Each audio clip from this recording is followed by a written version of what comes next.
आदाब, मैं हूं खुर्शीद रब्बानी। इस्तकबाल करता हूं आप सभी का हमारे मसाइल में। आज हम बात करेंगे आधी दुनिया की, उस आधी दुनिया की जिसके बगैर ये कायनात मुकम्मल नहीं हो सकती। ख्वातीन की बात करेंगे और इस ख्वातीन में भी मुस्लिम ख्वातीन के हुकूक की बात करेंगे, उनके मसाइल की बात करेंगे और जानने की कोशिश करेंगे कि कौन कौन से वो मसाइल है जिनसे वो दो चार हैं और कौन कौन से वो इशूज़ हैं, इस पर बात करेंगे। और कई खास मेहमान हमारे साथ मौजूद हैं, इनका तारुफ हम करा दें। हमारे साथ हैं शबनम हाशमी साहिबा, जानी पहचानी सोशल एक्टिविस्ट हैं, इस्तकबाल है आपका। इनके अलावा है शीबा असलम फहमी साहिबा, मुस्लिम वीमेन एक्टिविस्ट हैं और जर्नलिस्ट भी हैं, आपका भी इस्तकबाल करते हैं। इनके अलावा है सैयद मुबीन जहरा साहिबा, जिन्हें जर्नलिस्ट हैं, कॉलमनिस्ट हैं और सोशल एनालिस्ट भी हैं, आपका भी इस्तकबाल करते हैं। और साथ ही मौजूद है मुफ्ती एजाज अरशद कासमी साहब, आप मेंबर हैं मुस्लिम पर्सनल बोर्ड के, आपका भी इस्तकबाल करते हैं। शबनम हाशमी साहिबा, सबसे पहले आपके पास ही आएंगे। क्या लगता है आपको, अगर हिंदुस्तान की ख्वातीन की हम बात करें, तकरीबन वो मुस्लिम ख्वातीन हो या फिर हिंदू ख्वातीन हो, मसाइल जो है वो तकरीबन एक जैसे ही हैं, लेकिन मुस्लिम ख्वातीन जो है उनके कुछ अलग मसाइल जरूर हैं जिनको हल करने की जरूरत है। ओवरऑल क्या लगता है, कौन कौन से वो इश्यूज हैं जिनको आज के वक्त में डिस्कस करने की जरूरत है, जिन्हें एड्रेस करने की जरूरत है? देखिए, जैसा आपने कहा कि सारी औरतों के मसाइल एक जैसे हैं, लेकिन उसके साथ साथ एक तो औरत होने की वजह से कुछ मसाइल हैं, जिस तरह से पूरा डिस्क्रिमिनेशन होता है हिंदुस्तान में औरतों के खिलाफ। फिर मुसलमान औरत होने की वजह से मसाइल हैं, क्योंकि एक पूरा जो सांप्रदायिकता का दौर है इस मुल्क में, और उसमें जो मुसलमानों के साथ डिस्क्रिमिनेशन होता है उसको भी मुसलमान औरत झेलती है, चाहे वो राइट्स हो या इस तरह की और सिचुएशंस हो। और तीसरा जो कम्युनिटी के अंदर से डिस्क्रिमिनेशन होता है मुसलमान औरत के खिलाफ, वो झेलती है। तो बहुत सारे मसाइल हैं, उसमें कम्युनलिज्म भी है, उसमें एजुकेशन भी है, उसमें बैकवर्डनेस भी है, उसमें औरत की बराबरी का भी मसला है, उसकी जॉब भी है, उनके जो रहने के हालात हैं, जो माशी हालात हैं वो भी हैं। तो और डोमेस्टिक वायलेंस भी है, डोमेस्टिक वायलेंस भी है। और आपने कहा कि ये जो कहीं ना कहीं जो फसादात होते हैं उनका भी शिकार उनको होना पड़ता है, और कई बार इस तरह के वाकयात भी होते हैं, जैसे अलवर में पिछले दिनों हुआ, आपने बड़े एक्टिव होकर सारी चीज़ों को जो है वो हैंडल किया और देखा, उनके मसाइल को उठाया भी। इस तरह की चीज़ों में भी ख्वातीन को शिकार बनाना, आपको लगता है कि कितना बड़ा जुर्म है ये? नहीं, बहुत बड़ा जुर्म है, लेकिन हर राइट में, हर हमले में औरत ही उसके ऊपर ही वो हमला आके गिरता है। चाहे हम गुजरात की बात करें जहाँ पे सैकड़ों औरतों के साथ गैंगरेप्स हुए, हम मुजफ्फरनगर की बात करें जहाँ औरतों के साथ गैंगरेप्स हुए, हम फॉरबिसगंज की बात करें जहाँ पे झगड़ा कुछ और था, लेकिन अल्टीमेटली जो वो पुलिस की गोली में अगर कोई मारा गया तो वो भी किसी का बेटा था। बिल्कुल सही। हर जगह जाके वो औरत के ऊपर ही उसका हमला होता है और औरत को सफर करना पड़ता है, चाहे वो राइट हो। और दूसरी तरफ जो पूरा कम्युनलाइजेशन की जो प्रोसेस चल रही है, जिसमें आपने ये तय कर लिया, एक सरकारों ने तय कर लिया कि जो भी जितने भी टेररिस्ट हैं वो सब मुसलमान हैं, तो वो बेटे भी मुसलमान औरत के ही उठाए जा रहे हैं। और उससे जो इनसिक्योरिटी पैदा हो रही है पूरे समाज में, एक औरत के दिमाग में जो इनसिक्योरिटी है कि कल को मेरा बेटा उठा के उसको कभी भी आके उठा के ले जाए और कह दे कि ये टेररिस्ट था, तो एक अजीब सा माहौल बनता जा रहा है। जी, क्या कहेंगी सैयद मुबीन जहरा साहिबा? ठीक है भाई, ये एजुकेशन का मामला है, पॉलिटिक्स में उनकी हिस्सेदारी का मामला है, सोशल प्रॉब्लम्स है और डोमेस्टिक वायलेंस, ये तमाम तरह की चीजें हैं, लेकिन आपको लगता है कि आज के वक्त में खास तौर से मुस्लिम ख्वातीन का सबसे बड़ा इशू ये है तालीम, या फिर जो है सियासत में हिस्सेदारी, या नौकरी करने की इजाजत? देखिए रब्बानी साहब, मुझे लगता है कि सबसे बड़ा इशू ये है कि हम रियलाइज नहीं कर पा रहे हैं कि विमेन इश्यूज बहुत इम्पोर्टेंट हैं। शुरुआत तो वहां से होगी जब माशरा, कौम ये सोचेगी कि औरतों के जो मसाइल हैं वो मसाइल हैं। बिल्कुल ठीक है। इसलिए मुझे लगता है कि आपने अगर संजीदा होकर के उन इश्यूज के ऊपर बात करनी चाहिए। इस टॉपिक पे आपने आज डिस्कशन रखा है कि ये भी हमारे मसाइल हैं, औरतों के मसाइल भी हमारे मसाइल हैं, उसको सोचना और उस पर काम करना, शुरुआत वहां से होगी। लेकिन जो बात शबनम आपा ने कही, मुझे लगता है कि ये तो हमेशा से होता आ रहा है, और हम लोग शायद औरतों के जो मसाइल हैं वो माइनॉरिटी विद इन माइनॉरिटी में भी जो एक माइनॉरिटी है वो औरतें हैं। आज भी माइनॉरिटी कम्युनिटी में अगर आप उसको सोचें तो 3-4 बेसिक एरियाज हैं जहां एजुकेशन है, और हेल्थ इशू बहुत बड़ा इशू है। उसके बाद आज जो औरतों का एक रोल चेंज हो रहा है समाज में, औरतें पढ़ लिख रही हैं, उसके साथ साथ ऐसा नहीं है कि जो औरतें पढ़ लिख कर नौकरी कर रही हैं उनके कोई मसाइल नहीं, अगर वो इंडिपेंडेंट हो गई हैं उनके भी और मसाइल हैं, उनकी चेंज ऑफ रोल के साथ भी मसाइल बदल रहे हैं। और एक बहुत अच्छी बात कही, और मुझे लगता है कि हमें सोसाइटी में कहते हैं कि माँ की गोद जो है वो पहला मदरसा होती है, और अगर औरतें ही मेंटली सिक्योर्ड नहीं है। एक तो आप फाइनेंशियली सिक्योर्ड है, लेकिन क्या फाइनेंशियल सिक्योरिटी आपको मेंटल सिक्योरिटी दे रही है, मेंटल सोलास दे रही है? आप क्या सोसाइटी में आप मेंटली सिक्योर्ड हैं कि नहीं है?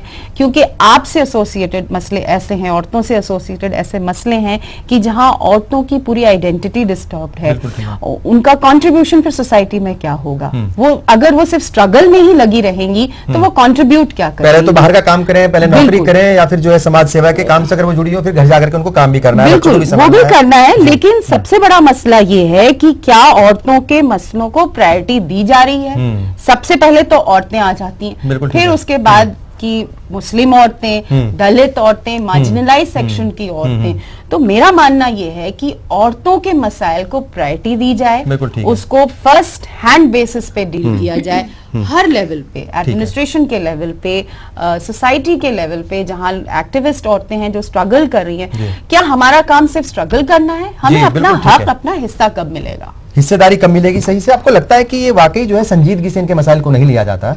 खास तौर से अगर हम मुस्लिम तबके की बात करें, अगर हम मजहब की बात करें, वहां पर ख्वातीन के हुकूक की बड़ी बातें हैं और पूरी मतलब एक तरीके से कहा जाए पूरी आज़ादी भी दी गई है, पर मजहब के नाम पर ही कई बार उन्हें रोका टोका जाता है, उनके मसलों को संजीदगी से नहीं लिया जाता है। मतलब आपको लगता है कि ये सबसे बड़ी प्रॉब्लम है?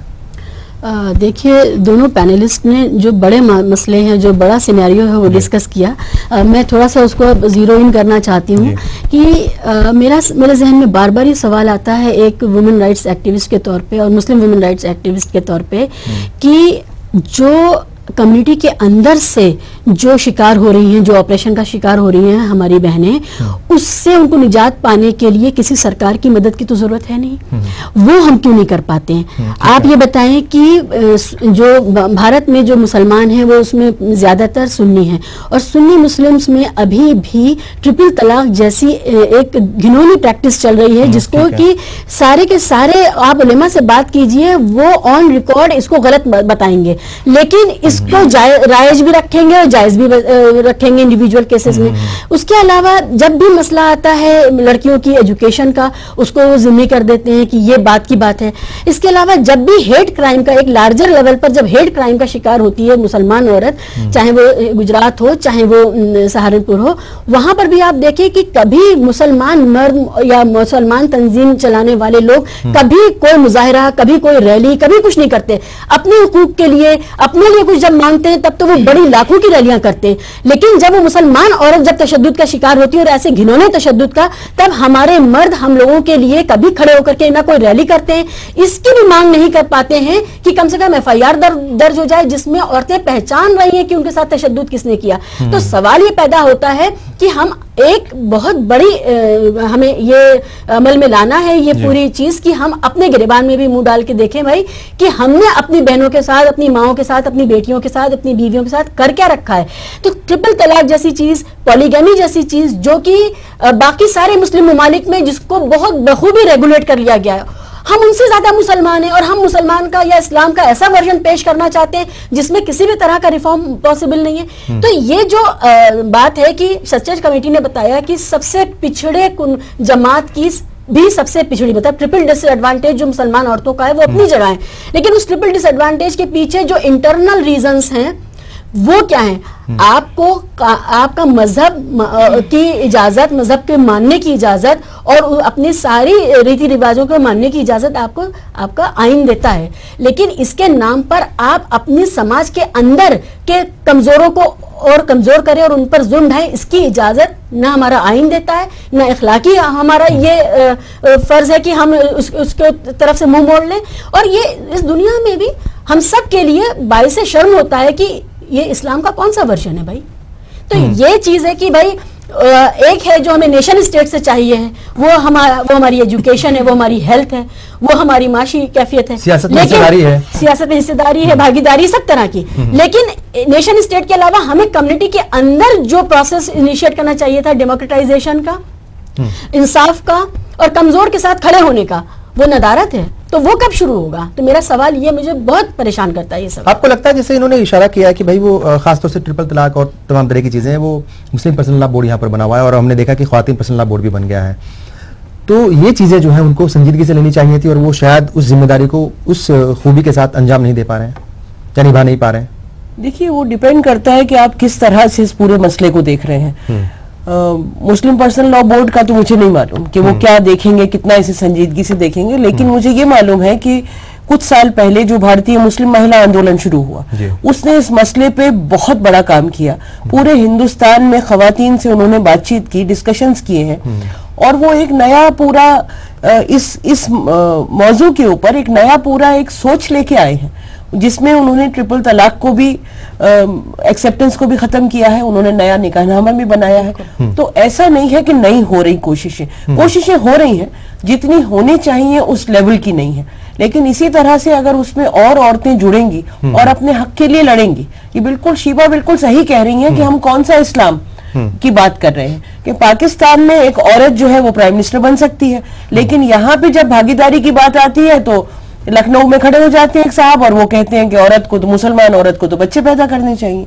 इस तरह की जो चीजें कम्युनिटी के अंदर से आती हैं वो औरत को बहुत पीछे घसीट के ले जा रही हैं, और उसका तरीका वही है कि औरतें खासतौर से जो अब जद्दोजहद कर रही हैं, पढ़ रही हैं, घरों से निकल रही हैं, उनको खुद अपने हक के लिए लड़ना पड़ेगा।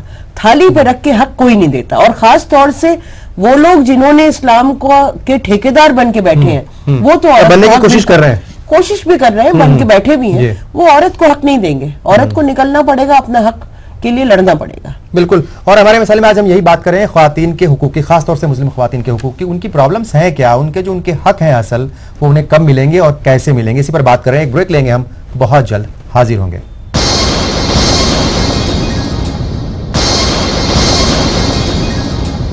ब्रेक के बाद एक बार फिर आप सभी का इस्तकबाल है। आप देख रहे हैं हमारे मसाइल, और बात हो रही है आधी दुनिया की, यानी ख्वातीन के मसाइल की बात हो रही है। आखिर कौन कौन से उनके ऐसे मसाइल हैं जिन पर बात करने की ज़रूरत है और उनको उनके हक दिलाने के लिए ज़्यादा काम करने की ज़रूरत है। मुफ्ती एजाज अरशद कासमी साहब, बहुत सारी बातें हो रही थी, और कहीं ना कहीं एक तरफ तो फैमिली होती है, फिर सोसाइटी होती है, और मजहब का एक बड़ा रोल होता है ख्वातीन को उनके हक दिलाने में। और हमने ये बात भी कही थी कि भाई मजहब जो है वो कहीं अड़चन पैदा नहीं करता, मगर फिर क्यों ऐसी एक इमेज बन गई है कि ख्वातीन के मसाइल को डिस्कस करने में और ख्वातीन को उनके हक दिलाने में कहीं ना कहीं मजहबी रहनुमा जो है वो अड़चन पैदा करते हैं। देखिए, सच्चाई यह है कि कभी भी ख्वातीन को आगे बढ़ने में मजहबी रहनुमा ने कभी कोई अड़चन या रुकावट पैदा नहीं की। असल में यहाँ पर दो चीज़ें हैं। एक चीज़ें तो ये देखने हुई कि इस्लाम ने ख्वातीन के लिए कहाँ तक आज़ादी दी है, कितनी रुख्सत है, और दूसरी चीज़ जो है तरजीहात का तयन। दोनों में हम दोनों चीज़ को हमें पेश नज़र रखना होगा। जहाँ तक इस्लाम का ताल्लुक है, मजहब इस्लाम ने हर तरह से आज़ादी दी है ख़वातीन को। कहीं पर कोई बंदिश नहीं है कि वो बाहर ना निकले, या जॉब प्रोफेशनल ज़िंदगी ना गुजारें, या जॉब में ना आए, या किसी भी लाइन में या किसी भी ज़िंदगी के हर शोबे में अपना किरदार ख़वातीन अदा कर सकती हैं, इसमें कोई शक नहीं है। लेकिन दूसरी बात जो मैंने बताई, तरजीहात का तयन, कि वहाँ पर यह भी देखना होगा कि मर्द और औरतों की क्या जिम्मेदारियाँ हैं, मतलब मुआशरती तौर पर या हमारा जो आइली निज़ाम है, तमद्दुनी निज़ाम है, उसमें मर्द के ऊपर क्या जिम्मेदारी आयद होती है, ख़वातीन के ऊपर क्या जिम्मेदारी आयद होती है। जहाँ तक मजहबी रहनुमा की बात है, वो ये देखते हैं कि ख़वातीन के साथ ये नाइंसाफ़ी होगी कि उनके ऊपर दोहरी जिम्मेदारी आयद की जाए, कि वो घरेलू तमाम जिम्मेदारियाँ अदा करें, घर की, बच्चों की किफ़ालत, बच्चों की जिम्मेदारियाँ और घर की तमाम तरह जिम्मेदारियों के साथ साथ फिर वो बाहर की जिम्मेदारियाँ भी देखें, पैसे भी कमा करके लाएं, नौकरी भी करें। तो एक तरह से ये ज़्यादती महसूस की जा रही है। तो उलमा ने कभी भी अगर रुकावट डालने की कोशिश की या मना किया है तो सिर्फ इस वजह से कि ये ख्वातीन के साथ ज्यादती हो रही है, कि वो बाहर भी जाकर के दिन भर मेहनत करे, जफाकशी करे। अच्छा, नेचुरली तौर पर, फितरी तौर पर देखें तो मर्द और ख्वातीन के दरमियान जो है, जो जिस्मानी साख्त होती है, कि मर्द जितना मुतहम्मिल हो सकता है, मतलब जितना कवी होता है, जितनी ताकत होती है और जितना हार्ड वर्क कर सकता है, ख्वातीन उस लिहाज से नहीं कर सकती है। तो मर्द तो बाहर की जिम्मेदारी पूरी मेहनत और तवानाई के साथ अदा। लेकिन आजकल तो हम देख रहे हैं कि वो बात भले मजबूरी के तहत हम देखते हैं कि अगर कहीं सड़क बन रही है, कहीं खेत में काम करने वाले लोग हैं, तो उन मर्दों के बीच ख्वातीन भी काम कर रही हैं। आप मेवात इलाके में चले जाइए, आप बहुत सारे इंडिविजुअल इलाके में चले जाइए।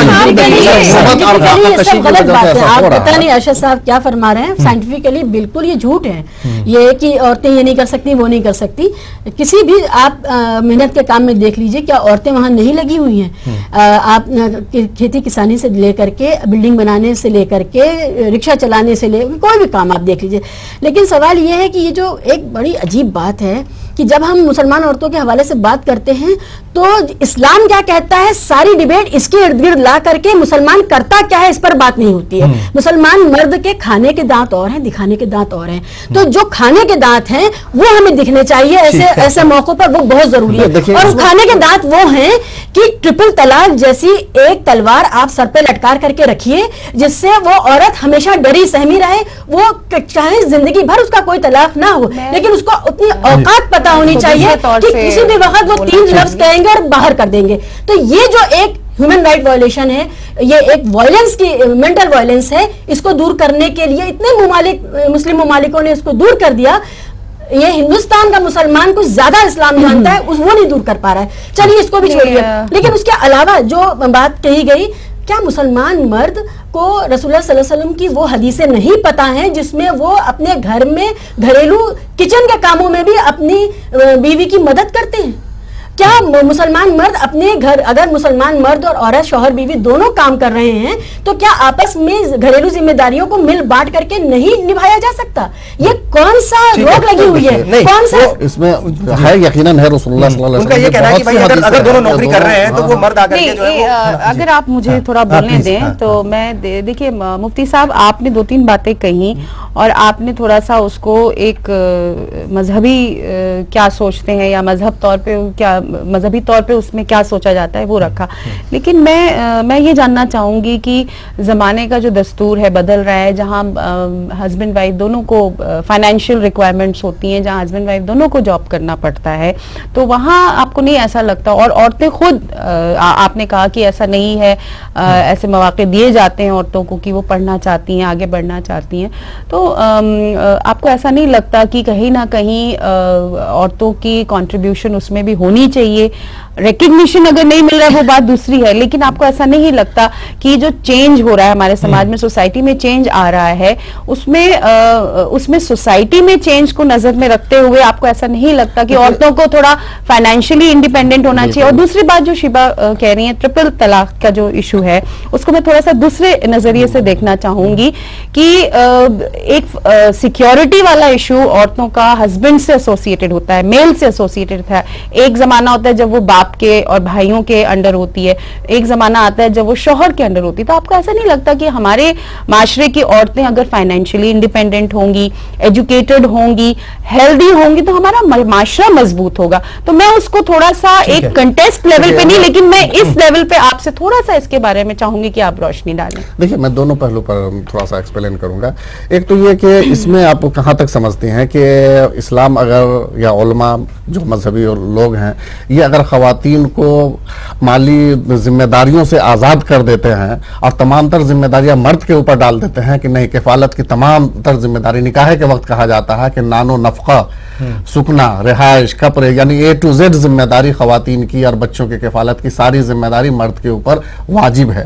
तो क्या इन चीजों से अगर एक खातून को आज़ाद किया जा रहा है कि नहीं, ये आपकी जिम्मेदारी नहीं है कि आप बाहर मैदान में जाकर के धक्के खाएं और वहां जाकर के नौकरी करें और वहां से पैसे कमा करके लाए तब अपने बच्चों की किफालत करें, या सारी किफालत की जिम्मेदारी मर्दों के ऊपर कर दी गई है? नहीं, अगर उलमा ने अगर ये जिम्मेदारी मर्दों के ऊपर डाली है, मुसलमानों या इस्लाम ने अगर डाली है, तो आपको अपने अंदर आजादी महसूस करनी चाहिए। नहीं, ये आजाद नहीं, हम ये कह रहे हैं कि आजादी है या नहीं खवातीन के लिए? खवातीन के लिए अच्छी बात है या बुरी बात है? आपने कहा ये मुस्लिम है या मनफी है? ये अगर आपने कहा कि औरतें जिस्मानी तौर से थोड़ा कम होती हैं, मैं आपसे पूछना चाहती हूँ, आप पीटी उषा से ज्यादा तेज दौड़ लेंगे? आप कहेंगे उनकी ट्रेनिंग है, उनका काम है, तो जनाब ट्रेनिंग से और सीखने से चीजें आ जाती हैं, क्योंकि मर्दों को वो मौके ज्यादा मिलते हैं फिजिकली एक्टिव होने के, इसलिए वो ज्यादा एक्टिव होते हैं, वो ज्यादा। आप मौलाना आप ये बताएं कि क्या आप पीटी उषा से तेज भाग लेंगे? आप मर्द हैं, वो औरत हैं, क्या आप पीटी उषा से तेज भाग लेंगे? अरे कुछ चीजें इस्तिस्नाआत होती हैं, कुछ चीजें परसेप्शन होते हैं, इस्तिस्नाआत होती हैं। शबनम जी, एक चीज तो आप मानेंगे कि रात को अगर 12 बजे के बाद कोई कुंडी खटखटाता है तो वहां पर जो है वो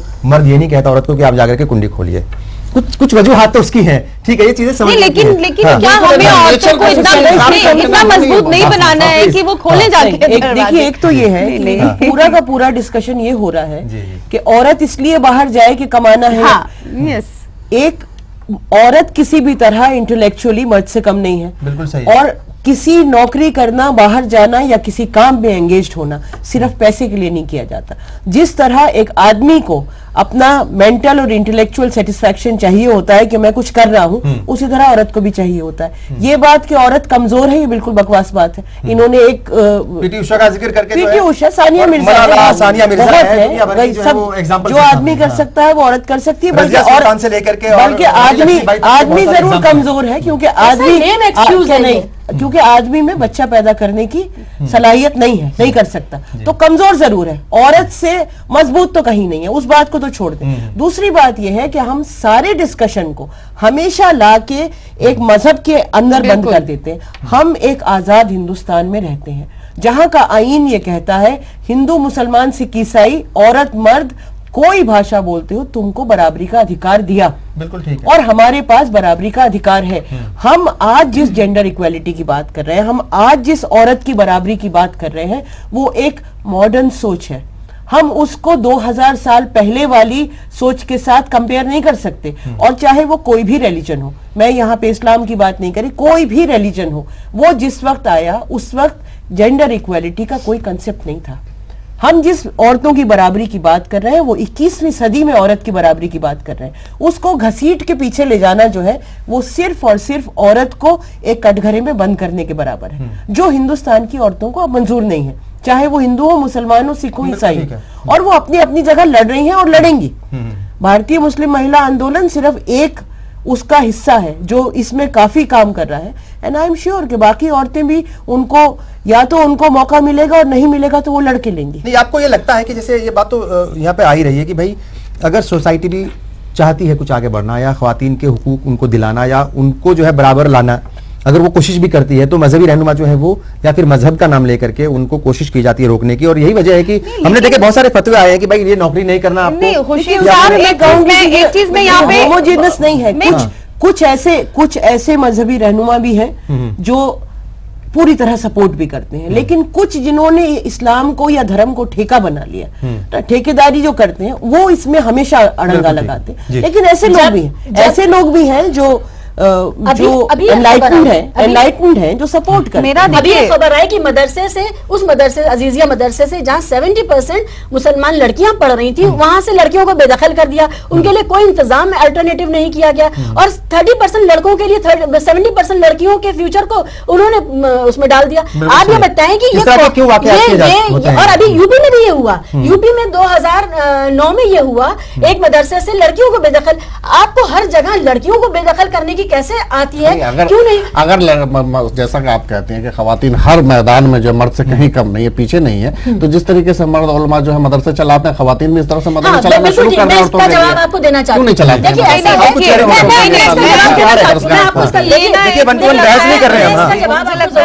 हैं, देखिए ऐसा है कि हमारे यहाँ जो पितृशाही है मुसलमान समाज में, वो इतनी मजबूत है कि जितनी भी तंजीमें हैं मुसलमानों के नाम पर, उसमें डिसीजन मेकिंग बॉडी में आपने डेमोक्रेसी के प्रिंसिपल को लाते हुए औरतों को शामिल ही नहीं रखा। या शामिल सुन लीजिए ना, क्यों नहीं तैयार किया?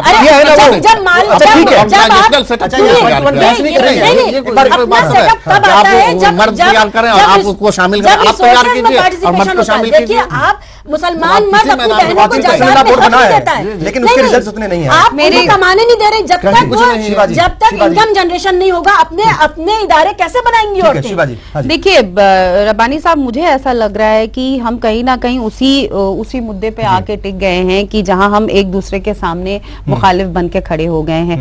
और जब ये मुखालफत होगी तो मुझे लगता है कि सोल्यूशन इतना नहीं ढूंढ पाएंगे। मेरा मानना ये है, जो जितना भी थोड़ा बहुत मुझे नॉलेज है, हिस्टोरिकली इस्लाम में कहीं पे ऐसा नहीं है कि औरतों को मौका नहीं दिया गया, या हमारा मजहब ये नहीं कहता कि औरतें, आप मुझसे एग्री करते हैं मुफ्ती साहब कि औरतों को आगे आने का मौका नहीं दिया? इस्लाम में ऐसा कहीं है? आप मुझे ये बताइए कि औरतें काम नहीं कर सकती। क्या बीबी खदीजा बिजनेस वुमेन नहीं थी? क्या करबला का मैसेज हजरत जैनब ने अपने तौर पे नहीं दुनिया को दिया, जो करबला का पीस और नॉन वायलेंस का मैसेज था? क्या इस्लाम में कोई ऐसी बहादुर खवातीनें नहीं हुई जिन्होंने ये मैसेज नहीं दिया? आप मुझे इस बात का पहले आप जवाब दीजिए। नहीं, हाँ या ना में आप बताइए, है ना? फिर एक मिनट, नहीं हाँ, है ना, ऐसा है। तो जो प्रॉब्लम हम सबको है, जो शीबा जिस बात को कह रही है, शबनम आपा जिस बात को कह रही है, वो ये कह रही हैं कि जहां हमें आगे बढ़ना है तो वहां मजहब हमें पीछे खींचने का काम क्यों कर रहा है? क्योंकि मजहब में तो ऐसा नहीं है, मजहब में इंट्रिंसिकली ऐसा नहीं है। तो वहां आप लोगों का नहीं, देखिए उलमा का किरदार रहा है जिसको आप कह रहे हैं। नहीं, आप मुझे एक मिनट मुझे कंप्लीट करने, मेरा ये मानना है कि जब आपकी लोग ज्यादा सुनते हैं तो आपकी जिम्मेदारी बढ़ जाती है। आपकी जिम्मेदारी इसलिए बढ़ जाती है कि आपकी ये जिम्मेदारी है कि आपका माशरा पीछे ना रहे। अगर सरकार सारे प्रोविजंस दे रही है, सोसाइटी में एक्टिविस्ट लोग इस बात के लिए लड़ रहे हैं, तो कहीं ना कहीं आपकी जिम्मेदारी बढ़ जाती है कि आप उस चीज को आगे बढ़ाएं। ठीक है, देखिए मैं पहले शुरुआत ही इस बात से की थी कि दो चीजें, इस्लाम में मुकम्मल तौर पर रुख्सत है, खवातीन आगे बढ़े, हर जिंदगी के हर शोबे में अपना किरदार अदा करें। लेकिन वहां पर दूसरी चीजें जो होती है, वो जो मैंने कहा था कि तरजीहात का तयन, कि वहां पर आपको ये देखना होगा कि क्या खवातीन बच्चे पैदा करने के अलावा, घर का किचन संभालने के अलावा, आयल घर के सारे निजाम को संभालने के अलावा बाहर की जिम्मेदारी भी उसके ऊपर डबल थोप दी जाए? क्या ये मुनासिब होता है? ये चीजें ये कल एग्जैक्टली जो चीज आरएसएस के चीफ ने कल कही है, यही आज आपके प्रोग्राम पे सुनाई दे रही है। बिल्कुल ठीक है। अच्छा, बात करेंगे और भी बहुत सारी बात करेंगे, यहाँ पर एक और ब्रेक लेंगे। और आज ख्वातीन के हुकूक की बात हो रही है, खासतौर से मुस्लिम ख्वातीन के हुकूक की बात हो रही है। एक ब्रेक लेंगे, बहुत जल्द हाजिर होंगे।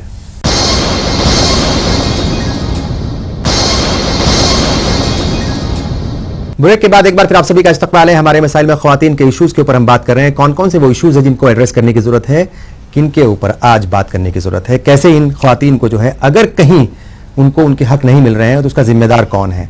बहुत सारी बातें हो रही हैं। और एक बात यह भी हुई थी कि भाई एक सोसाइटी में खाप पंचायतें काम कर रही हैं। वो कहती हैं कि आप जो है वो लड़कियों के लिए पैगाम निकलता है, पैगाम नहीं बल्कि लड़कियों के लिए एक तरीके से जो है फतवा निकलता है वहां से कि आप मोबाइल नहीं रखेंगी, आप जीन्स नहीं पहनेंगी, आप ये कपड़े नहीं पहनेंगी, आप वहां नहीं जाएंगी। फिर वैसी तरीके से मजहब की आड़ में, या फिर कहा जाए मजहब की उनको बुनियाद पर वो इस तरह की सारी चीज़ें होती हैं। अगर हम बात करें आगे बढ़ने की, ख्वातीन, खुद ख्वातीन कितनी जिम्मेदार हैं, क्यों जो है वो अपने तौर पर मजबूती के साथ ख्वातीन दहलीज पार नहीं करती और क्यों आगे नहीं बढ़ती? ऐसा नहीं है कि ख्वातीन आगे नहीं बढ़ती। जिनको मैं अगर आज यहाँ बैठी हूँ तो उसकी वजह यह है कि आज से 75 साल पहले मेरी माँ जो एक गांव में रहती थी, उनको जब कहा गया कि आप 9 साल की हो गई हो, आगे नहीं पढ़ना, तो उन्होंने कहा नहीं मैं तो पढ़ूंगी। भाई अगर जा रहा है डोली में बैठ के तो मैं भी जा रही हूँ। गांव में स्कूल नहीं है तो ना सही मैं पढ़ूंगी। तो ऐसा नहीं है कि नहीं। और जो एक औरत अगर घर से निकलती है और पढ़ती है तो आगे आने वाली सारी जनरेशन बदल जाती है। लेकिन सवाल यह है, मैं आपको खाप पंचायत की आपने बात की, मैं मेवात में काम करती हूँ, मैं बिहार में कश्मीर के रूरल एरियाज में काम करती हूँ। मेवात में मुसलमान औरत जिसकी लिटरेसी 11% है, क्योंकि जब उसको स्कूल जाना होता है तो वहां के मौलवी साहब, वहां के भाई, वहां के अब्बा ये कहते हैं कि लड़की पढ़ने नहीं जाएगी, बहुत दूर है स्कूल।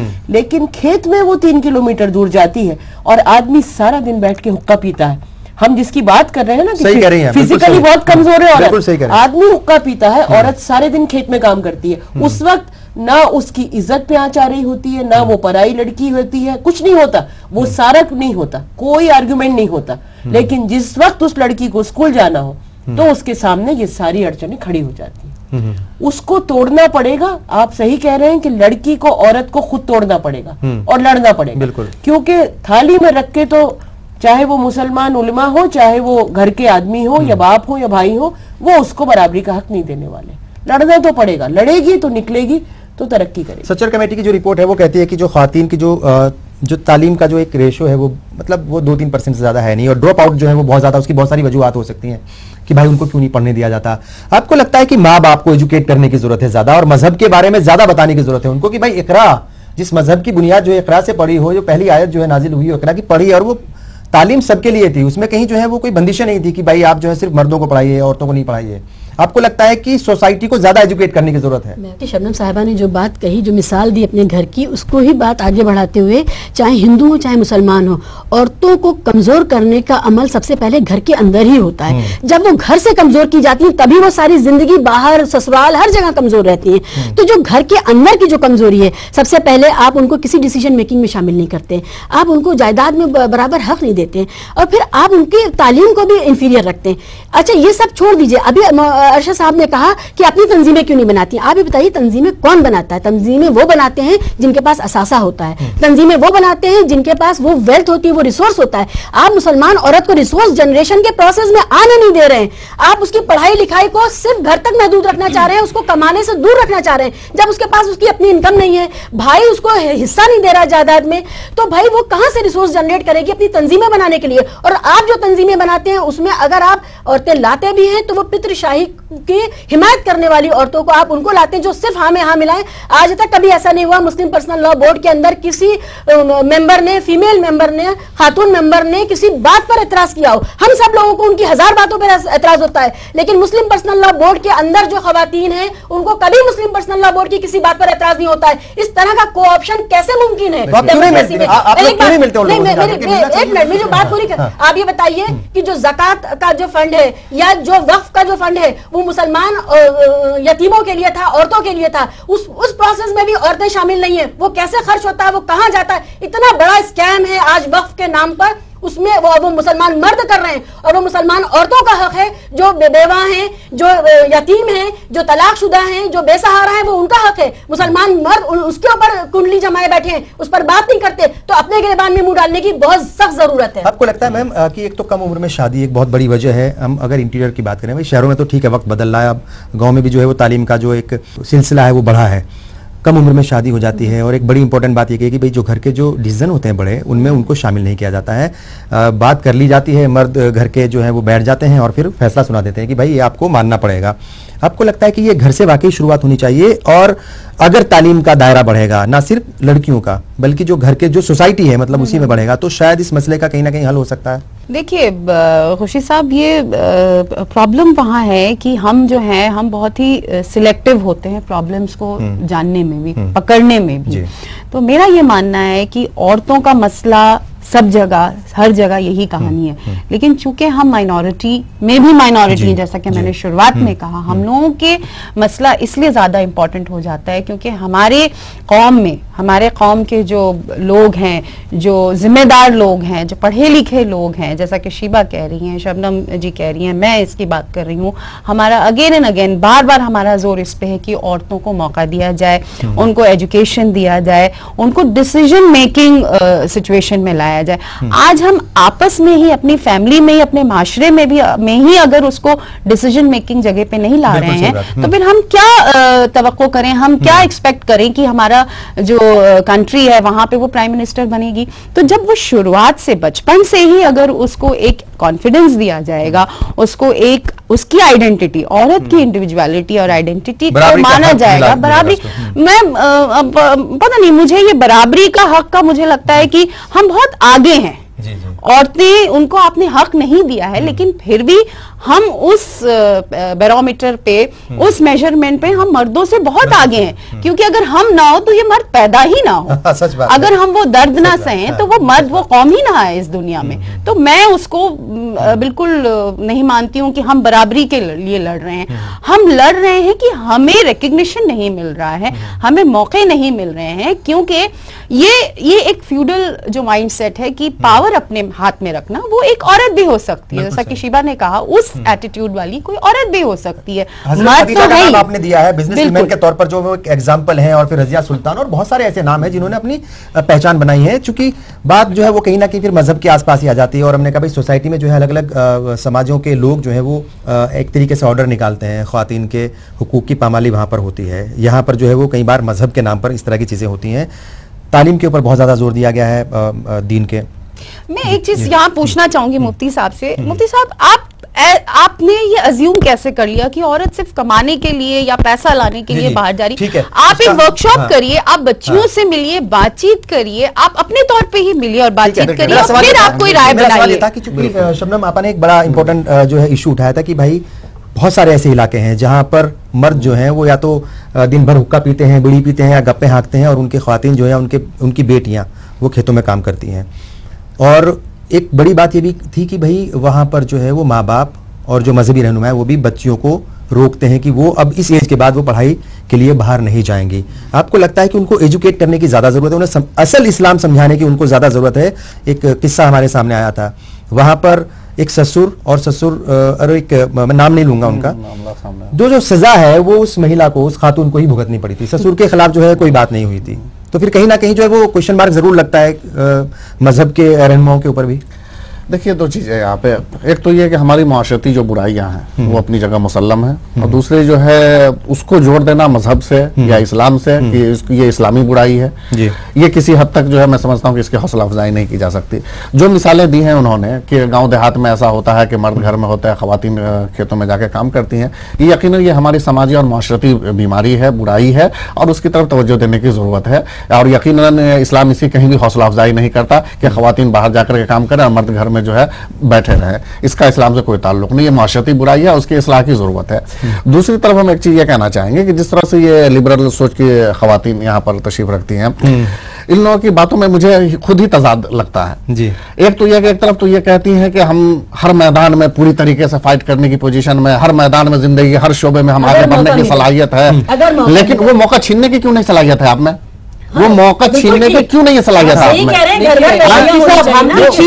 हम तो छीन के ही, हम तो जहाँ जो यहाँ 3 औरतें बैठी हैं ना, वो उस मौका छीन के ही यहाँ आई हैं। नहीं, देखिए, सवाल ये है कि बाकी औरतों के को ये मौका नहीं मिल रहा। बाकी औरतें नहीं आ सकती आपके कहने पर, इसलिए कि उन लोगों की जो ज़हनी नशो-नुमा होती है। देखिए, जो मुसलमान है, जो मुसलमान है उनके सामने एक चीजें होती हैं, मुसलमान के सामने कम से कम इस्लामी कानून भी उसके सामने है। हमको इस्लामी कानून के तहत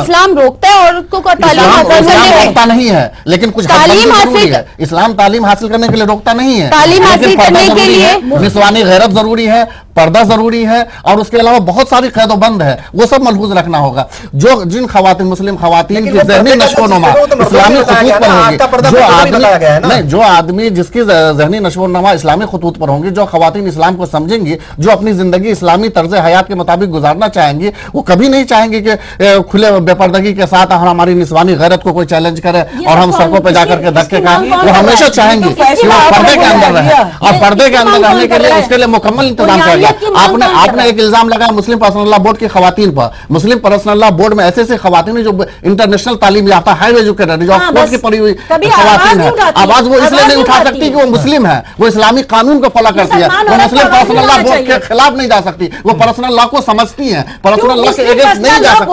आप लोग पर्सनल लॉ के अगेंस्ट बोलती हैं। जनाब, मुस्लिम पर्सनल लॉ बोर्ड के खिलाफ तो मर्द ही जाते रहते हैं, क्यों जाएंगे उसके खिलाफ?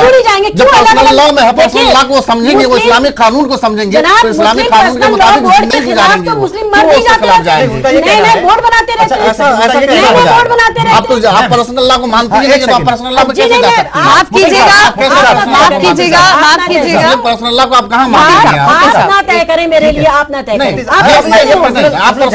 मैं पर्सनल लॉ का एक रुकन हूँ, मैं मेंबर हूँ पर्सनल लॉ। अच्छा, मुझे पता नहीं था, बुरा लगने की बात नहीं है। पर्सनल लॉ बोर्ड भी एक रजिस्टर्ड ऑर्गेनाइजेशन है, कोई ऐसा तो है नहीं कि उनको सारा ऑर्गेनाइजेशन नहीं है, सारा उनको टॉप लेवल का नंबर वन ऑर्गेनाइजेशन पूरे मुल्क को रिप्रेजेंट करता है। All India Muslim personal law board आसमान से नहीं उतरा है, किसी जमीन पे मर्दों ने बनाया, आसमान से उतरी हुई किताबों को समझता है। अरे भाई, ऐसे लोग हैं, अरे भाई उससे पहले भी समझते थे और उसके बाद भी समझेंगे। किताब को समझने की उसके अंदर सलाहियत है। शिया हजरात नहीं मानते, शिया हजरात सब मानते हैं, उसमें शिया है, मौलाना कल्बे जवाद, मौलाना कल्बे सादिक है, अलग बनाया, उन्होंने अलग बनाया, उन्होंने अपना अलग बनाया। ठीक है, कोई सड़क पर उठ करके कोई अपना पर्सनल लॉ बना लो हो जाएंगे। अच्छा, एक चीज बताइए, एक मिनट ठहर जाइए, सिर्फ पर्सनल उसके ऊपर ही हम कुछ कर रही थी मैम। मुफ्ती साहब, मुझे लगता है कि आपने जो कुछ बातें अभी कही उसमें आपके कुछ अपने तौर पे, जैसे हम लोगों से आप कह रहे हैं कि हमारी अंडरस्टैंडिंग नहीं है लॉ के बारे में, तो मुझे लगता है जो आपकी अंडरस्टैंडिंग है उसके बेस पे आपने हम लोगों के बारे में अजम्पशन कर लिया है। मुझे लगता है वहाँ पे आप में से कई हैं जिसके प्रोफाइल में एथिक्स लिखा होता है, लिबरल लिखा होता है। मैं मजहब इस्लाम को नहीं मानती हूँ, मैं लिबरल हूँ, मैं ये ठीक है। देखिए मुफ्ती साहब, मुझे लगता है खवातीन इस्लाम की बेस को नहीं समझती हूँ, उसके बेस को नहीं मानती हूँ, इस्लामिक कानून के मुताबिक मुझे कैसे बहुत फख्र है, ठीक है, मुझे बहुत फख्र है, करना चाहिए। अगर दीन में मुसलमान पैदा हुआ मुझे उसका बड़ा फख्र है। ठीक है। और मौलाना देखिए, फॉलो करना चाहिए, दीन इस्लाम ने औरतों को जो हुकूक दिए हैं वो मैं सीख के आई हूँ। ठीक है, मैं बहुत आपसे अच्छी नहीं बात है। सीखना चाहती, मैं खुद सीख के आई सीखिए, हूँ। बिल्कुल मौलाना सीखिए, हर हजरात की माँ किसी के को हक पेट है। से नहीं सीख के आते हैं, हमने आपने भी ट्रेनिंग से और सीखा है। मौलाना हजरात 10 हम भी साल सीख रहे कुरान हैं। और हदीस पर 24 जी, घंटा जी। मेहनत करते और हैं, आप इसको समझते समझते हैं हैं। बाकी कोई नहीं ये- करता। ये हम पर्सनल देखिए, टॉक नहीं बना रहे हैं यहाँ पे। आप एज्यूम मत कीजिए। नहीं, फिर जो ठीक है, समझते फिर हैं, एक उन्होंने मेहनत एक ब्रेक के लिए हमें जाना पड़ेगा मेरा ख्याल। हाँ। देखिए, खवातीन भी एक्सपर्ट हमारे होती है मैम इस्लाम ठीक की। है, हमारे मिसाल में वक्त हो गया एक और ब्रेक का, और ब्रेक के बाद जब हाजिर होंगे तो यहाँ पर आराम से ये जानने की कोशिश करेंगे, आराम से इस बात को समझने की कोशिश करेंगे कि क्या कुछ किया जाए जो शिकवे शिकायतें हैं ये दूर हो जाएं ख्वातीन की।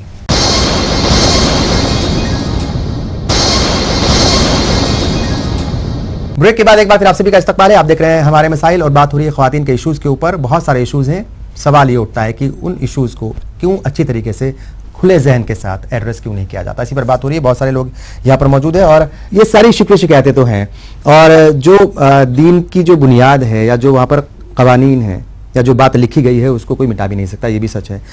जो उलमा किराम है वो अपने तौर पर अपनी बात को कुरान शरीफ की और हदीस की रोशनी में वो अपनी बात रखते हैं, तो अगर कोई एतराज़ है वो एक अलग इशू है, लेकिन मसले का हल जो है वो क्या है, किस तरीके से ख्वातीन को अपनी एजुकेशन के ऊपर ज़्यादा जोर देना चाहिए, और जो ख्वातीन ग्रुप जो एक्टिविस्ट हैं जो बाहर लोग मतलब निकल करके काम कर रहे हैं उनको कैसे इन मसाइल से जो है वो कहीं ना कहीं उनको निजात दिलाने में मतलब बड़ा रोल अदा करना चाहिए। मैं जहां से बात शुरू की थी वहां जाना चाहूंगी कि कम्युनिटी के अंदर के प्रॉब्लम्स जो है वो अपनी जगह हैं, लेकिन जिस तरह से पिछले पूरे 50-60 साल में जिस तरह एक डिस्क्रिमिनेशन की पूरी पॉलिटिक्स हुई है, और खास तौर से जो सांप्रदायिक शक्तियां इस वक्त पूरे मुल्क को घेरे हुए हैं, उसमें जो डिस्क्रिमिनेशन पूरी कम्युनिटी फेस करती है और उसकी वजह से जो औरतें फेस करती हैं, उसको भी हमको एक बहुत अहम मसला लेके चलना बहुत जरूरी है। अगर हम ये देखें कि जो गवर्नमेंट की स्कीम्स होती हैं, बहुत सारी ऐसी हजारों स्कीम्स हैं जो एनजीओस के लिए आती हैं, बहुत अलग अलग तरह की कम्युनिटीज में काम करने के लिए, दलितों के बीच में, औरतों के बीच में, लेकिन आपको बड़ी मुश्किल से कोई स्कीम मिलेगी जो मुसलमान औरतों के बीच में काम करने के लिए एनजीओस के लिए बनाई गई हो। ये एक बहुत अहम सवाल है मेरे लिए, ठीक है, क्योंकि औरतों को अगर बाहर निकालना है, अगर उनको चाहे एजुकेशन ही देनी है, तो ये बहुत जरूरी है कि जो वॉलंटरी ऑर्गेनाइजेशंस हैं उनकी कम से कम वहां तक पहुंच तो हो। बिल्कुल सही है। हमारी पहुंच डायरेक्टली हम औरत को के पास जाते ही नहीं, हम डायरेक्टली मुसलमान औरत के पास जाते ही नहीं। हम जाते हैं, मैं हम की बात में मैं अपने आप को शामिल नहीं कर रही, जनरली सिविल सोसाइटी, हम हमेशा रास्ता लेते हैं उलमा का। हम जब हिंदू औरत को या दलित औरत के पास काम, उसकी बराबरी की लड़ाई लड़ने जा रहे हैं या उसकी एजुकेशन की या वोकेशनल ट्रेनिंग की, तब तो हम पंडित का सहारा नहीं लेते।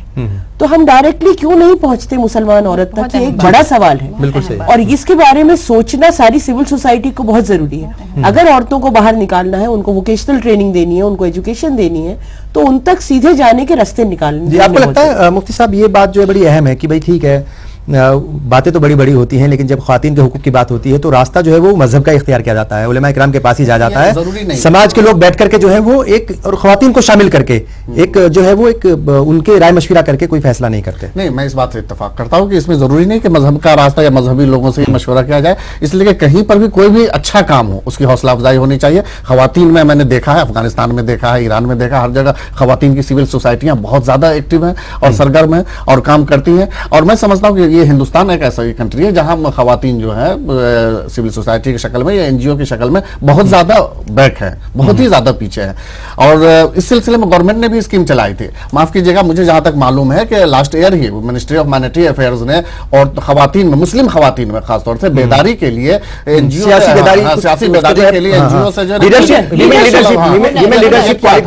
हुनर प्रोग्राम चलाया, लीडरशिप और स्कॉलरशिप्स की स्कीम्स हैं, लेकिन अवेयरनेस की भी स्कीम थी जो एप्लीकेशन उन्होंने मांगी थी एनजीओ से अवेयरनेस की मुस्लिम खवातीन में, लेकिन कोई भी मुस्लिम खवातीन सामने नहीं आई। लेकिन जब ये कह रहे हैं कि औरतों को बाहर नहीं आना चाहिए, तो मुझे लगता है वो एक बहुत बड़ी वजह होगी। औरतों को बाहर आना, कौन कहता है कि नहीं आना चाहिए, कुछ हद के साथ क्यों नहीं आना चाहिए। मैं पहले से कह रहा हूँ कि औरतें बाहर आकर के अपना किरदार अदा कर सकती है, मुआशरे में, मुल्क की तामीर और तरक्की में अपना किरदार अदा कर सकती है। एक चीज, दो चीज औरतों को देखनी होगी, मुस्लिम खवातीन और दीगर खवातीन में यही फर्क करना होगा कि मुस्लिम खवातीन एक मुस्लिम बहैसियत मुस्लिम भी उन्हें सोचना होगा, उन्हें यह भी देखना होगा कि हमें इस्लामी कानून के दायरे में रहना है। इस्लामी कानून को हम कहीं पर पामाल तो नहीं कर रहे हैं, इस्लामी कानून के दायरे में रहते हुए जिंदगी के हर शोबे में जितना आगे बढ़ना चाहे, चांद का सफर करना चाहे कर सकती है, इस्लाम खुली इजाजत देता है, लेकिन इस्लामी कानून पामाल ना हो। जी ज़रा साहिब, आपको लगता है कि ठीक है वो हम बहुत सारे वो सवाल जवाब हो चुके हैं, अब सवाल ये है कि जो ख्वातीन हैं उनका क्या रोल होना चाहिए, और जो एनजीओज हैं और ज़्यादा बड़े तौर पर एनजीओज को सामने आना चाहिए, और ज़्यादा एनजीओ जो है वो मतलब एक तरीके से कहा जाए उनकी तश्कील होनी चाहिए ख्वातीन के हुकूक की बात करने के लिए, उनके मसाइल को हल करने के लिए, और उन्हें बाहर निकाल करके मतलब एक मैदान उनके सामने काम करने के लिए। देखिए, मुझे लगता है कि सबसे बड़ी शुरुआत घर से होनी चाहिए, घर से होनी चाहिए, और घर के साथ साथ जो घर के मर्द हैं जिनको लगता है कि वो औरतों को उनका हक दे रहे हैं, अगर चलिए उनको लगता है, हमने अज्यूम कर लिया, तो उनको औरतों को रोकना चाहिए नहीं चाहिए उनको अपने हक हासिल करने से, ठीक है। ये मैं इसलिए कह रही हूँ कि उनको ऐसा लगता है, ठीक है। लेकिन दूसरी बात ये है कि जो शबनम बाजी ने कही कि ऐसी आप औरतों के लीडर्स क्यों नहीं तैयार कर पा रहे हैं। हमारे सोसाइटी में मुस्लिम कम्युनिटी से कोई फीमेल लीडर क्यों नहीं आ रहा है, उस पर मैं चाहूंगी कि मुफ्ती साहब उसमें रोशनी डालें। क्या इस्लाम में मनाही है कि औरतें कमांड नहीं कर सकती, या क्या उसमें कोई इस्लामिक लिमिटेशंस है, उस पर आप थोड़ा सा रोशनी डालिए। और फिर अभी अगर हम मरकजी हुकूमत की बात करें, वहाँ भी एक मुस्लिम खातून जो है वो कैबिनेट मिनिस्टर हैं, और अलग अलग सूबों में हम जाते हैं तो वहाँ पर जो है वो बांग्लादेश की, पाकिस्तान की प्राइम मिनिस्टर नहीं है, तो उसमें अपने आप को मुनज़्ज़म करके, लेकिन थोड़ा सा हमारी जो रिजिडिटी है, जो हमारी रिजिडिटी है, जो हमने अज्यूम करके रखा हुआ है कि हम रिजिड रहेंगे, हम इसमें चेंज नहीं होंगे, उसमें कहीं ना कहीं थोड़ी सी फ्लेक्सिबिलिटी आनी जरूरी है। एक चीज और है कि डोमेस्टिक वायलेंस की बात हम करते हैं कि वो उनको परेशान किया जाता है। डोमेस्टिक वायलेंस में बहुत सारी तरह की जो है वो चीजें आ जाती हैं, उसके ऊपर भी काम करने की जरूरत है, और खासतौर से एनजीओज को काम करने की जरूरत है। ठीक है भाई, अगर आप कह रहे हैं कि मजहब के लोग और या फिर जो मर्द जो सोसाइटी अगर वो नाइंसाफी कर रही है, तो उनको इंसाफ दिलाने का काम जो है जो ख्वातीन के जो एनजीओज हैं उनको शायद ज्यादा बेहतर तरीके से करने चाहिए। जी, डोमेस्टिक वायलेंस के केसेस तो बहुत आते हैं, और मैं ये कहूंगी कि परसेंटेज वाइज देखें तो कम नहीं है, परसेंटेज वाइज, क्योंकि शुरू में ये था कि डाउरी का प्रॉब्लम इतना नहीं है मुसलमानों में, लेकिन आज की तारीख में हम देखते हैं कि अगर 15% हिंदुओं से आ रहे हैं तो यहाँ भी कम नहीं आ रहे। तो हमारे पास यहाँ तो नहीं, गुजरात ऑफिस में हमारे पास बहुत केसेस, मतलब ये जो सामाजिक बुराइयां हैं एक तरीके से, इनको सामाजिक बुराइयां लड़ने की जरूरत है। सबसे बड़ा violence is violence of silence, keeping quiet of the wrongs that are happening in the society. मैं चाहूंगी कि जो उन्होंने बात की डाउरी की, मुसलमानों में क्या डाउरी है, अलाउड है? देखिए, ये डाउरी, ये तो हमारा मजहब ही मना, ये सारी चीजें उसी जगह रुक जाता है जब हमारी ज़हन व नशोनुमा इस्लामी खतूत पर होंगी, जब हमारा दिमाग बिल्कुल इस्लामी तरीके से काम करेगा। इस्लाम ने डायरेक्टली कहा है हर मर्द को कि तुम में का बेहतर वो शख्स है जो अपनी बीवी के लिए बेहतर हो, तुम में का बेहतर वो शख्स है जो अपने बच्चे के लिए बेहतर हो। तो ऐसे ऐसे इस्लाम ने इतनी तलकीन की अपनी बीवी के लिए बेहतर होने के लिए, अपने बच्चों के बेहतर होने के लिए। फॉलो सिर्फ औरतें ही करें, मर्द को ताकीद किया गया है, मर्द ही को वहां पर खिताब किया गया है, खिताब किया गया है। अगर मर्द इस्लाम को फॉलो नहीं कर रहे हैं, इखलाकियात, इस्लामी इखलाकियात को फॉलो नहीं कर रहे हैं, ये ज़हनी नशोनुमा की जरूरत है। अगर देखिए, एक बार बोले दीजिए उनको, हाँ एक बार अपनी बात कर लीजिए। इनका सवाल ये है कि भाई जो फतवे निकलते हैं या जो मजहबी डंडा जो चलता है, वो मोटे तौर पर एक ऐसी इमेज बन गई है कि वो ख्वातीन के खिलाफ चलता है। ये सब चीजें मैंने आज तक कोई फतवा नहीं देखा जो डाउरी के खिलाफ आया हो, जहां किसी आदमी के खिलाफ, और बड़े बड़े मौलाना ही लेते हैं, मौजूद है मौलाना जिन्होंने डाउरियां ली, जिन्होंने हैरेस किया, उनके खिलाफ आज तक कोई फतवा नहीं देखा। देखिए, ऐसा नहीं है, मैं एक जिम्मेदार मुफ्ती हूँ, मैं दारुल उलूम देवबंद से जुड़ा हुआ रहा हूँ, अभी भी मतलब एक जिम्मेदार मुफ्ती होने के नाते मैं कहता हूँ, हदीस है इन अबगज़ल मबाहात इंदल्लाह है तलाक, कि दुनिया में जितनी बुराइयां हैं उसमें सबसे बुरी और घटिया चीज अगर है मबाह चीजों में तो वो तलाक है। ये हदीस है और बुखारी शरीफ की रवायत है। ये हदीस से कौन इनकार कर सकता है? अब कौन उलमा के इसके खिलाफ बोल सकते हैं? इनको ऐसे कर सकते हैं। तलाक की बात हो रही है, डाउरी की बात हुई है। मैंने कहा मैंने डाउरी के खिलाफ कोई फतवा नहीं देखा। डाउरी के खिलाफ बज़ाब्ते उलमा ने मुहिम चलाई है, हर जगह हर जुमा में खिताब करते हैं उलमा, तकरीरें करते हैं और उसको शादी को आसान से आसान शादी बनाने की कोशिश के लिए तलकीनें की जाती है। इसके लिए सैकड़ों लिटरेचर शाया हो चुके हैं और कर रहे हैं हर जबान में लिटरेचर। और जो भी मुहिम होती है इस्लाम मुआशरा की, वो मुहिम चल रही है। इस्लाम मुआशरा का मुस्तकिल डिपार्टमेंट, लेकिन वो सारी जिम्मेदारी क्या मजहबी रहनुमाओं को कि भाई ये पढ़ाएंगे भी उनको और जो है उनका माइंड सेट भी करेंगे, मेरे ख्याल से सोसाइटी को करेंगे, इसकी कोई गारंटी नहीं है। आखिर में क्या कहेंगे? अगर देखिए ये जो मसाइल हैं ये हैं अपनी जगह, इन हम 10 साल के बाद ये कोशिश करें कि 10 साल के बाद हम इस इशू के ऊपर कोई स्टूडियो में बैठ करके डिस्कशन ना करें? कैसे जो है ये मुमकिन है? जब हम कम्युनिटी के लेवल पर अपनी हालत के ऊपर नजरसानी करते हैं, तो जब हमें पिछड़ापन दिखता है, चाहे वो तालीमी हो चाहे वो माशी हो, तो हम सरकार के पास जाते हैं, हम जमहूरी जो प्रोसेसेस हमारे पास हैं, कानूनी जो प्रोसेसेस हैं, हम उनमें जाते हैं और हम उनसे जाकर के बात करते हैं कि भाई ये हमारा हक है, आईनी हक है। लेकिन जब मुसलमान औरत के हुकूक जब जहां पर भी उससे छीने जाते हैं और हम उसमें जमहूरियत को लाने की बात करते हैं, होगा क्या, होना क्या चाहिए? बस ये बात हो रही है, सारी बातें हो गई। देखिए, कानून का राज घरों के अंदर भी आना चाहिए। डोमेस्टिक वायलेंस के खिलाफ, डाउरी के खिलाफ, ट्रिपल तलाक के खिलाफ, पॉलीगैमी के खिलाफ, इन सारी चीजों के खिलाफ जब तक कानून, देखिए जो मुस्लिम ममालिक हैं वहां पर उसको कानून नाफिज कराता है, इसलिए वहां रुकावट है। यहाँ मुसलमानों को उनके हाल पे ये कह के पर्सनल लॉ है भाई, ये तुम्हारा, तुम अपने आपस में जो भी समझो करो, इस ये कह करके किसी भी तरह की हक तलफी को, किसी भी तरह के औरत पे होने वाले जुल्म को मजहब से उसको जायज ठहराने की कोशिश की जाती है उस वर्ग द्वारा, उसके जरिए जो ये कर रहा है, और उसके तरफ से कानून भी मोड़ लेता है। ये बहुत ही कानून का जो राज है ना, वो कानून का राज घर के अंदर होना चाहिए। घर के, हाँ, जुल्म कहीं बर्दाश्त नहीं होगा, ना घर के अंदर ना घर के बाहर। आधी दुनिया की बात हो रही थी, और ये आधी दुनिया जो है इस पूरी दुनिया को मुकम्मल करने में एक अहम रोल अदा करती है। इस आधी दुनिया के बगैर ये कायनात मुकम्मल नहीं हो सकती। जाहिर तौर पर इनके जो हक हैं वो इन्हें मिलने चाहिए और कहीं जो है अड़चन नहीं आनी चाहिए, और माइंडसेट जो है वो कहीं ना कहीं बदलने की जरूरत है। बहरहाल आप सबने ये प्रोग्राम देखा, आप सबका बहुत बहुत शुक्रिया। आज के एपिसोड में बस इतना ही, अगले हफ्ते फिर हाजिर होंगे, तब तक के लिए खुदा हाफिज़।